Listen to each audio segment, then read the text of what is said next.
Great. In this episode, I'm going to be sharing about one of the fastest and most innovative ways of solving youth unemployment situation in sub-Saharan Africa. And you're going to be blown away because this is a concept that I've not seen it shared anywhere. It's coined out of an experience that I had in the corporate world in the US. And in thinking through, I think such a formula or such a system could be adopted to solve youth unemployment so fast like that. Just to put it in context though, in terms of Africa, Africa is blessed with so many things, resources and what have you. And also, to whom much is given, much is required. And on the flip side, there's also a lot of challenges. And one of the major challenges when it comes to Africa has to do with unemployment, period. And it becomes even more endemic when you look at youth unemployment. I kid you not. There are countries whose youth unemployment hovers around a staggering 80%. That is 8 out of 10 young people are jobless. And so I'm going to expose the demographic makeup of Africa or sub-Saharan Africa to you. To put it in context again, I like to put it in context. To do that, 62% of the population of sub-Saharan Africa is under the age of 25 years. 62%. So basically, 6 out of 10 of the entire population of the continent are under the age of 25. Now, here's the kicker. For those who are 30 years, so let me put it this way. More than 70% of the population of sub-Saharan Africa is under the age of 30. More than 70%. In some countries, it's 80%. But we are looking at averages now. So on average, the full continent of Africa, over 70% of the population is less than 30 years. So I just want that to sink in. And this segment, although this segment of the population far exceeds any other segment, this is a segment where unemployment is a big issue. Many governments have tried several interventions, but the interventions don't seem to be sticking at all. They've tried all sorts. It's not sticking. It's not sticking at all. So fast forward, as I was thinking through this, that okay, what can really be done in a sustainable way to address this? Because if this is not addressed, it could result in so many vices, crime rate and all those kind of things soaring and all those kind of things, people buying into ideologies like terrorism and those kind of things very easily because they have nothing to do. Okay, so fast, let me roll as I would roll the clip back or the tape back, several years back, let's say a decade or a little bit more than that, I used to work for a company in Dallas, Texas, one of the largest healthcare group purchasing organizations in the United States and also in the world, because I think the concept of group purchasing organization is more pronounced in the United States than anywhere, right? So these are organizations that typically would go and negotiate contracts and pass. They would negotiate large-scale contracts, and after the contracts are negotiated, and they normally would negotiate pricing for like a 3-year fixed pricing window and get their customers to buy off on those contracts. And what happens is that when you buy off on those contracts, you are going to get steep discounts, sometimes to the tune of 70-80%. So that is, in a nutshell, what a GPO means, group purchasing organization. And it's very, very prevalent in the area of healthcare. I know of aviation as well, and also utilities as well. So there are a lot of GPOs in that space, aviation, healthcare. These are industries that typically buy a lot of into whatever service they provide. So that's just in a nutshell. So I was working as a strategic sourcing negotiator or contract negotiator. So one of the things that I saw that really fascinated me, that typically we will negotiate contracts, and those contracts, the negotiation takes anywhere from 1 year to, let's say, 18 months. 18 months is very typical in the negotiation cycle. And then once we finish, it's a 3-year firm price contract. Or if there are going to be any pricing escalators, they are pre-negotiated so that there are no surprises. So that savings can be passed on to our customers who paid us administrative fees to be able to enjoy those kind of savings. So one of the things that I noticed, which was fascinating, is in the GPO world, some of the GPOs, and I think over a period of time, almost all the major GPOs in the US followed this line. So they will have contracts which could be sole source contracts, dual source contracts, or multi-source contracts, regardless. So sole source is one vendor, dual source two vendors, multi-source, multi-vendor. So it could be any one of these, but they would have a carve out for minority-owned business, women-owned business, or any kind of quote-unquote underprivileged sectors of society who provided those kind of goods or services. Typically, the carve out was 5%. So even if you negotiated a contract and it was a sole source, that is one vendor who got the contract, let's say a big healthcare company like Johnson & Johnson or J&J, right? So you negotiate a big J&J contract. The J&J contract, and if the total spend or the total volume of the contract was say $100 million, J&J would have to agree that they would, even though they are winning a sole source contract, they would agree that they would allow either a minority-owned company or a women-owned company or any of those kind of subsections of society to handle 5% of the contract, or to give them, it's basically giving them a little bit of a handout or crumbs on the table. But 5%, that means $5 million of that contract is going to go to a minority-owned organization. That was the premise, and it worked. Before we dive into today's analysis, I want to share something very valuable with you, and that is, if you are finding this Africa Business Intelligence useful, you need to know about our newsletter that goes even deeper. We publish 2 specialized newsletters each week that delivers the market intelligence you can't find anywhere else. On Tuesdays, we send out AI Africa Weekly, your source for African AI investment and innovation intelligence. This covers everything from fintech funding rounds to AI implementations across the continent, plus global AI developments that impact African markets. Then on Thursdays, you will get our Markets and Investments newsletter, which is focused on infrastructure development, traditional sector investments, and business opportunities across African markets. So think infrastructure projects, private equity deals, and policy changes that create real business opportunities. Both newsletters are completely free, and they are read by investors, corporate executives, and business leaders across Africa and internationally. You can sign up for both newsletters by using the link in the description below, right below. Now let's get right back into our video, into our analysis. So there were teams that were handling registration of minority company. It was a big unit. it was a serious unit. And most of the time for us contract negotiators, sometimes even our annual performance, KPIs, you had to prove that the contracts that you negotiated, you checked the boxes when it came to the minority carve-out for those kind of contracts. So I remember there was a contract that I was negotiating. Vividly remember, this is more than 10 years ago, but I could really remember. So the contract I was negotiating on a category called, I think it's either ECG electrodes or, no, actually it's chart paper. So the chart paper is normally when you go to the hospital and then they ask you to go and do an EKG or ECG test, depending on which region. The Europeans, I think, call it ECG. I think the Americans call it EKG. I could probably have misconstrued it too, but it's okay, just for the sake of argument. So when they're doing the test, it will print the report on your cardiac health or your heart health on a piece of red and white paper. That is what we call chart paper, right? Sometimes they have chart paper for refrigerators, for instance, for pharmaceutical companies where they need to track the temperature of let's say a refrigerator or a refrigeration unit over a period of time, they need chart paper for that. So that's a huge contract.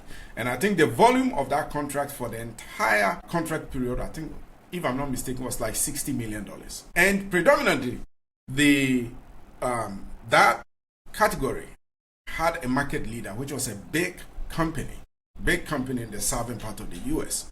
That was what they do. They were the market leader. Then we had a few. There were some big organizations that had chart paper as part of their product SKUs or part of their product portfolio, but it wasn't a major play for them. So companies like Cardinal Healthcare, Medline, and the rest, they were big companies, but chart paper was a tiny portion of their play. So you wouldn't want to say they are minority owned. You wouldn't want to say they can get access to the carve out. Then there came a small company. I remember a small company out in New York that was owned, I think, by a woman-owned business. Very small. Their total book of business for an entire year was even less than, I think, $1 million or something like that. So they applied and they got into this program. Then during the contract negotiation, I negotiated the contract. So during the contract negotiation time, we negotiated a sole source contract because the incumbent was overwhelming. So then this small New York company, women-owned business became a tag along. They had just a small spend, not that much at all. Fast forward, that contract executed successfully, and when it ended, or when it was about to end and we were going to renegotiate the contract, guess what happened? We took it to the clinical committee for them to test or to vouch for each of those kind of products. And when the results came back, we noticed something, that they didn't really care which vendor's product. They realized that actually there were 3 or 4 of them. All 3 or 4 of them, the clinical team liked them equally. So it's like, oh wow, that's really interesting. So when they started giving us their pricing or their pricing proposals, and we took that to the award committee, or during the process, let me say, because it goes through a process before it goes to awarding committee. So during the process, when we're analyzing the price points and the data and the spend and everything, we realized that this minority-owned business that in the previous cycle, they didn't even have $1 million in terms of revenue.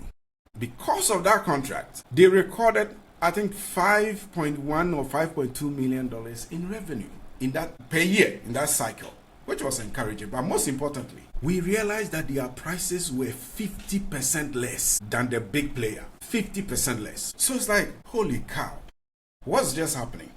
When we took the samples for clinical testing or for the clinical team, they said all of them were good clinically. Then, when we are looking at pricing, we realized that minority-owned business is giving 50%, basically a 50% discount.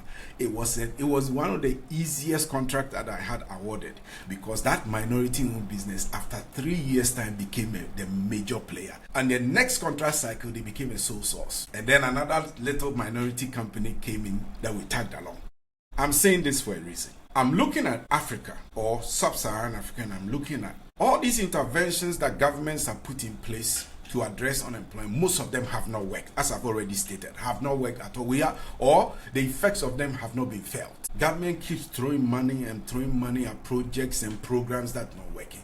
This, I'm thinking it will work. This is what I'm saying. This is my thought. It's fresh off my mind, so I will be a little bit rambly, but bear with me. And I'm super excited about this. When the light bulb just went ping in my head, I said, whoa, this is incredible.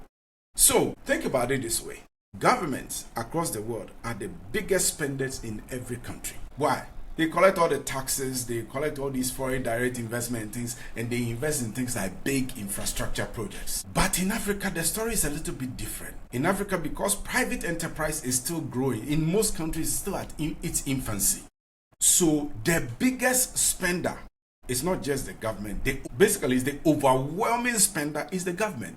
Typically, the entire economic value creation in a country, particularly in Africa, would probably be government will be about 80% of the pie. That is, of all the money that government is spending, most of the economic activity in the nation is generated by government. Most of the large procurements come from government. Most of them. I know in developed, like North America, certain parts of Europe, it's a little bit more diversified, where the private sector is very, very strong, with very, very, solid primary and secondary markets that people can really buy and sell stocks in companies, and buy and sell and flip companies here and there. There's a lot of economic activity. But in Africa, the economic activity is still at its infancy. It's growing, but still infancy. That makes the government the biggest player. You're talking of, in some economies, like 90%. So it's like, this is the light bulb.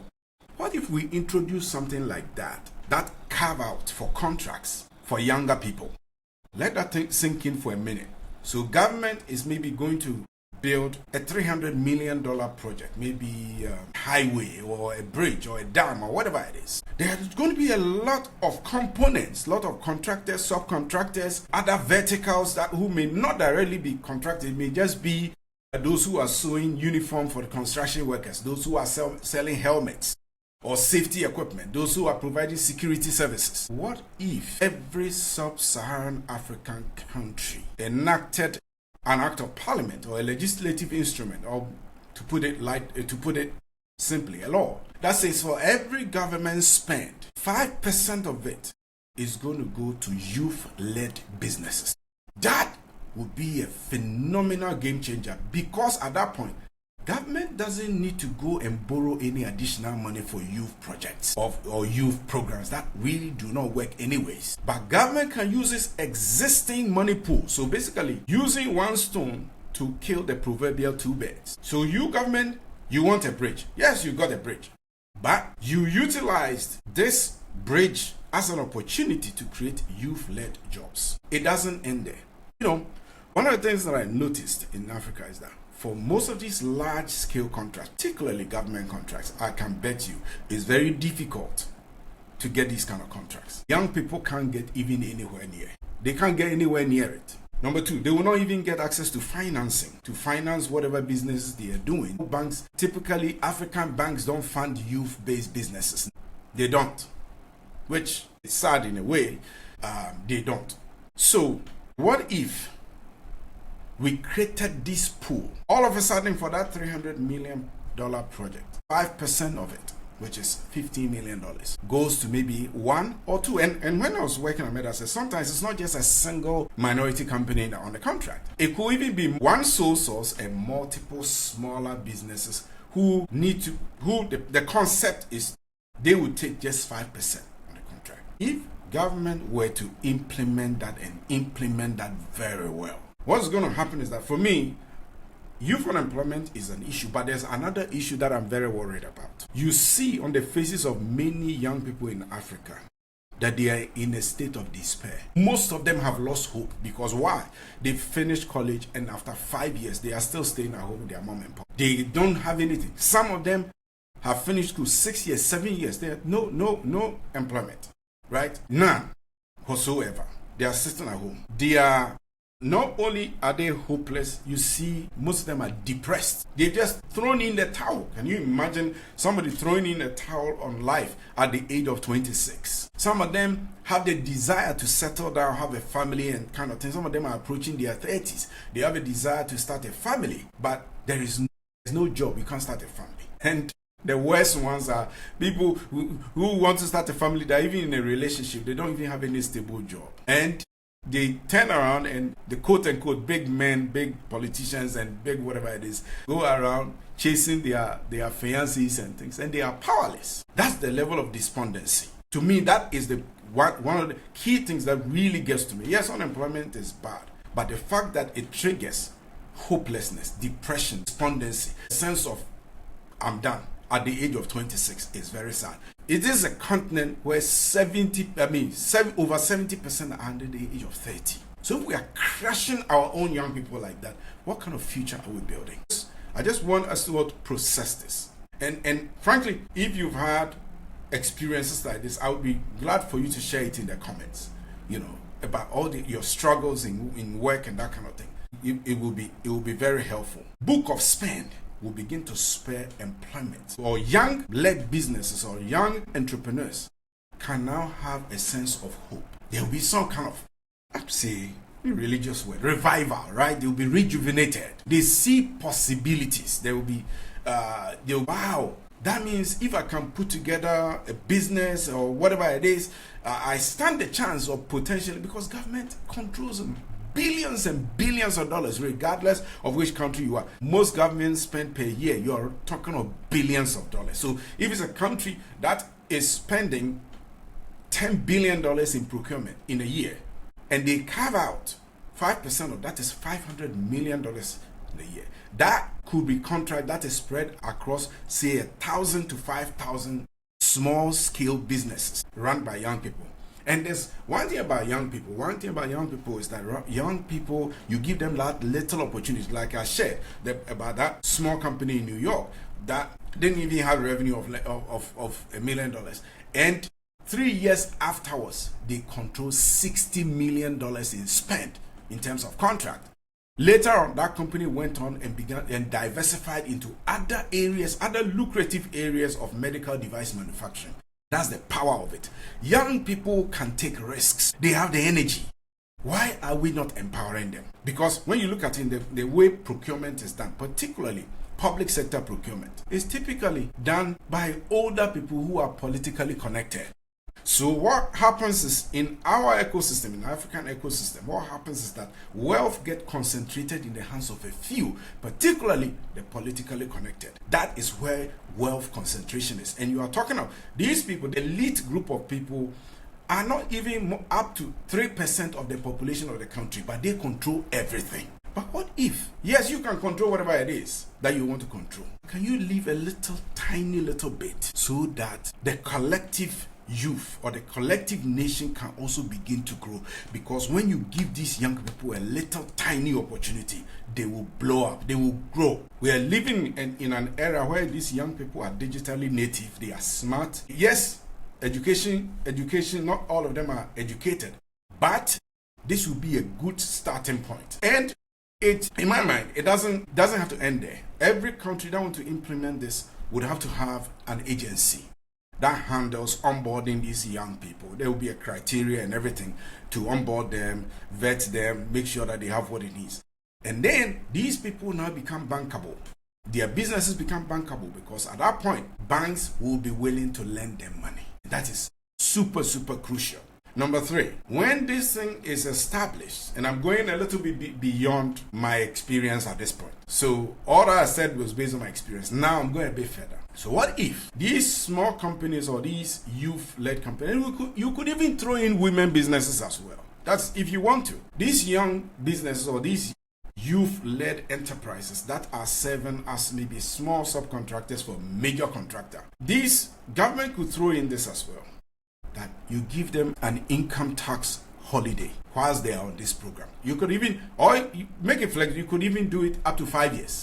Or you could do it for the duration of that contract. That as long as you're getting this kind of carve-out kind of contracts or agreements, you also get on top of it income tax holiday. But here's where government makes their money.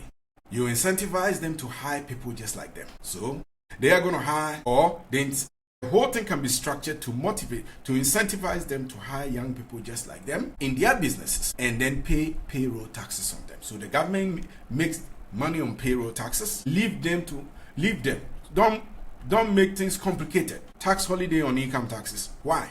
So that their businesses can have a stronger foundation to grow, because those early years are crucial. Abandoning administrative hurdles that has to do with income tax and these kind of tax will be a big opportunity or advantage for them, for their businesses to solidify. And you can put it in such a way that you put a threshold. Once that small business begins to hit a certain revenue level, they fall off that program. Then they can become a main contractor to anybody else, to give room for other younger businesses to go through the system. That is what I'm talking about. I believe this will be a game changer that will revolutionize youth unemployment or all these unemployment kind of thing, because then they will have the confidence that, wow, my country thinks about me. Yes, the big boys are always going to get the big contracts.